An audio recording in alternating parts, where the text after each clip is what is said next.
Dans cette vidéo, on va voir comment réaliser un test de conformité du Ki2. J'avais déjà parlé de test d'indépendance du Ki2 dans une précédente vidéo. On verra une démarche qui va être globalement la même à quelques petites subtilités. Et à la fin de cette vidéo, je parlerai également d'un troisième type de test, le test d'homogénéité du Ki2, qui encore une fois va être globalement la même chose. L'idée d'un test de conformité du Ki2, on va imaginer par exemple qu'on lance un dé à 6 faces plein de fois, et qu'on obtient un certain nombre de fois chaque face. On peut se demander si le dé il est équilibré ou truqué, c'est-à-dire est-ce que l'échantillon qu'on observe, il est conforme à une loi uniforme ou non. Loi uniforme, ça veut dire même probabilité pour chaque nombre. Donc ça va être le principe du test de décider si on considère qu'avec ces observations, on considère que le dé il est équilibré ou non. Et pour cela, on va avoir 5 étapes. La première étape, ça va être de formuler les hypothèses. On va avoir 2 hypothèses parce qu'on a 2 possibilités de conclusion. Soit le dé est équilibré, soit le dé est truqué. L'hypothèse qu'on va appeler H0, c'est le dé est équilibré, c'est-à-dire l'échantillon est conforme à une loi uniforme.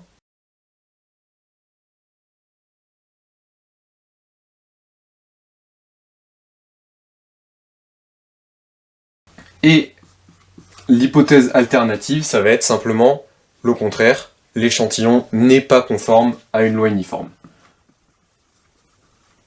En fonction des contextes, on ne parlera pas forcément de loi uniforme, mais d'une autre loi. On peut passer à la deuxième étape. La deuxième, ça va être de calculer les effectifs théoriques qu'on s'attend à observer sous H0, c'est-à-dire si l'échantillon il suit une loi uniforme. Donc pour ça, on va avoir une formule qui nous dit que l'effectif qu'on s'attend à observer à chaque fois, ça va être le nombre total d'observations fois la probabilité d'obtenir l'issue qui nous intéresse. Typiquement, ici on a 6000 lancés, on a une chance sur 6 d'obtenir un 1, bon, on s'attend à obtenir à peu près 1000 fois le chiffre 1. C'est exactement ce que dit cette formule. Ici, elle va dire qu'on s'attend à obtenir 6000 fois une chance sur 6, c'est-à-dire 1000 fois le chiffre 1. Pour le chiffre 2, ça va être encore une fois 6000 fois une chance sur 6. Ça va être la même chose pour les 4 autres faces, mais si on n'avait pas eu une loi uniforme, on n'aurait pas eu exactement la même chose dans chaque case, parce que on n'aurait pas eu une chance sur 6 à chaque fois, mais on aurait pu avoir peut-être, je sais pas moi, une chance sur 2, puis une chance sur 10, puis une chance sur 5, etc. On peut passer à la troisième étape. La troisième étape, ça va être de mesurer l'écart entre les effectifs observés et les effectifs qu'on vient de calculer. Pour mesurer cet écart, on va calculer ce qu'on appelle souvent une statistique de test, que je vais appeler V. Ça va être simplement la somme, pour chacune des cases, des écarts entre les effectifs théoriques et les effectifs observés. Donc les effectifs calculés moins les effectifs observés. Sauf que on va mettre cet écart au carré pour éviter qu'on ait des nombres positifs et des nombres négatifs qui se compensent, et on va diviser par les effectifs théoriques, par les effectifs calculés. Ça, c'est parce que si on a un écart par exemple de 30 et qu'on s'attend à observer 100 fois un chiffre, c'est pas la même chose que si on a un écart de 30 alors qu'on s'attend à observer 1 million de fois chaque chiffre. Donc c'est un peu pour se ramener à l'échelle. Ici, ça vaut donc, pour la première face, 1000 moins 1000, c'est-à-dire 0 au carré sur 1000, plus 1000 moins 930, 70 au carré sur 1000, plus 1000 moins 1010, c'est-à-dire moins 10 au carré. En fait, vu qu'il y a un carré, le moins, on n'a pas besoin de s'en occuper, sur 1000. Après 970 et 1000, l'écart c'est 30 au carré sur 1000. Après 1000 moins 1030, l'écart c'est moins 30, et encore une fois, on s'en moque que ça soit 30 ou moins 30. Et pour la dernière case, 1000 et 1060, on va avoir un écart de 60 au carré sur 1000. Maintenant, on n'a plus qu'à calculer. Bon, 0 au carré, ça va falloir 0. Et ensuite, pour calculer par exemple 70 au carré, 7 x 7, 49. Et ensuite, on aura juste à mettre 2 zéros, donc 4900. Donc on va avoir 0 plus 4900 sur 1000, plus 100 sur 1000, plus 900, plus 900, plus 3600. Ce qui fait, si on fait tout le calcul, si on fait l'addition, on doit trouver 10 400 sur 1000, c'est-à-dire 10,400 ou 10,4. Donc on a mesuré un écart. Maintenant, l'objectif des deux dernières étapes, ça va être de décider, bon bah ok, ce 10,4, est-ce qu'on considère que c'est grand ou pas? Si c'est grand, on va dire que le dé il a l'air d'être truqué. Si c'est petit, on va dire que le dé il a l'air d'être équilibré. Pour savoir si cet écart on va le considérer comme grand ou non, on va avoir besoin de compter ce qu'on appelle des degrés de liberté. L'idée, c'est que dans ce tableau, on a 6 cases, et ben notre nombre de degrés de liberté, ça va être 6 moins 2-3 petits ajustements. Donc les degrés de liberté, ça va être le nombre de cases du tableau, je l'appelle petit n, ici c'est 6. Moins 1, l'idée c'est que en fait, quand on sait qu'on a 6000 lancés, ben, j'ai pas besoin d'avoir les informations de la colonne qui correspond au nombre de fois où j'ai obtenu le 6, parce que je peux la déduire des 5 autres. Et on va encore enlever une chose, ce qu'on va enlever c'est le nombre de paramètres qu'on a estimé. Ici on n'a estimé aucun paramètre, donc on n'a pas besoin de prêter attention à ça. On verra dans les exercices un exemple où on aura une loi binomiale, sauf qu'on ne connaîtra pas le P, donc la probabilité de cette loi binomiale, et on va l'estimer en utilisant l'échantillon, et bien du coup il faudra enlever 1 degré de liberté en plus.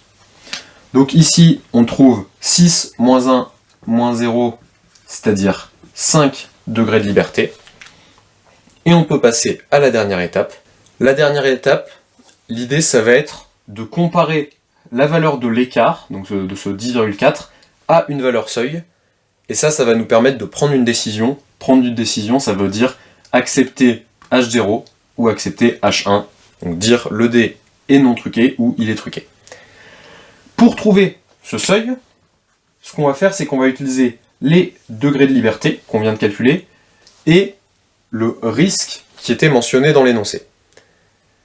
Et on va lire dans une table du Ki 2, c'est-à-dire un tableau qui a cette allure-là, en utilisant le fait qu'on ait 5 degrés de liberté et un niveau de risque de 5%, on va trouver un seuil d'environ 11,07.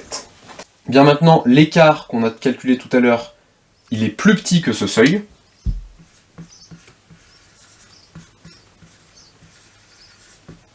Donc on considère que l'écart entre les observations et ce qu'on s'attendrait à avoir théoriquement, il est petit, donc il n'y a pas de raison de penser que le dé est truqué.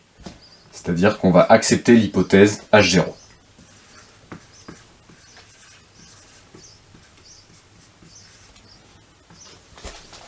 Bien sûr, si on avait eu un écart plus grand que le seuil,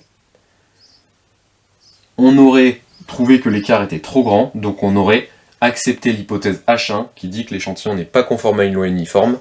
Parfois on dit aussi que plutôt que accepter H1, on rejette H0, ça revient au même. Une petite remarque sur les tests du Ki 2, que ce soit test de conformité ou les autres types de tests, c'est que souvent en statistique, pour que nos résultats soient robustes, il faut qu'on ait beaucoup d'observations, donc il faut qu'on ait beaucoup de données. Et bien l'idée c'est si on a des effectifs théoriques qui sont trop petits, en général on dit plus petit que 5, et ben on considère que ça n'est pas assez pour effectuer le test, et dans ce cas il faut fusionner plusieurs cases de sorte à avoir des effectifs théoriques toujours tous plus grands que 5.